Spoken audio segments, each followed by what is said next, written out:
பல வீடுகளில் வயசானவங்கள மதிக்கிறது இல்லை. அவங்களுக்கு திண்ணையை ஓரமாக கொடுத்துட்டு அவங்களுக்கு தேவையானதா தின்னு அப்படின்னு தூக்கி போடுற அந்த மோசமான நிலை இன்றைக்கி அதிகமாக இருக்குது. அதையும் ஒரு இடத்துல அழகாக காட்சி அமைச்சிருப்பாங்க.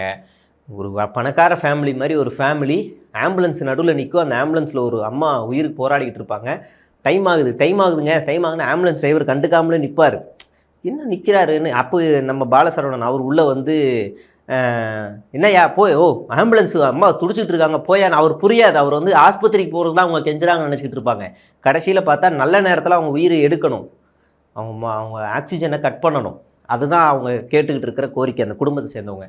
ஆம்புலன்ஸ் டிரைவர் அதை செய்ய மாட்டார். வேறு வழி இல்லாமல் அந்த சுச்சுவேஷனில் செஞ்சுருவார்.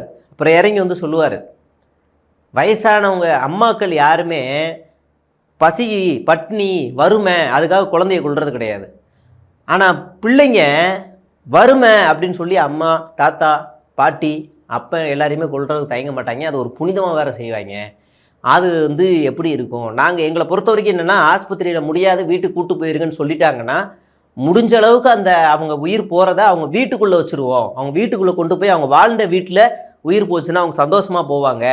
ஆனால் அதுக்குள்ளே இவங்க மாதிரி ஆளுங்கள்லாம் நடு ரோட்லேயே நிறுத்தி இதான் நல்ல நேரம் இப்பயே முடிச்சு விடு கொன்று அப்படின்னு கெஞ்சுறானுங்க. அதனால தான் நான் கண்டுக்காத மாதிரி வண்டி ரிப்பேர் அது இது ரிப்பேர்னு சொல்லி ஏமாற்றி நல்ல நேரத்தை கடத்தி அவங்களோட உயிரை நான் வீட்டுக்கு கொண்டு போய் மேலே அனுப்புறது தான் என்னோடய வேலையாக இருக்குதுன்னு அவர் சொல்ல ரொம்ப டச்சிங்கான சீனாக இருக்கும்.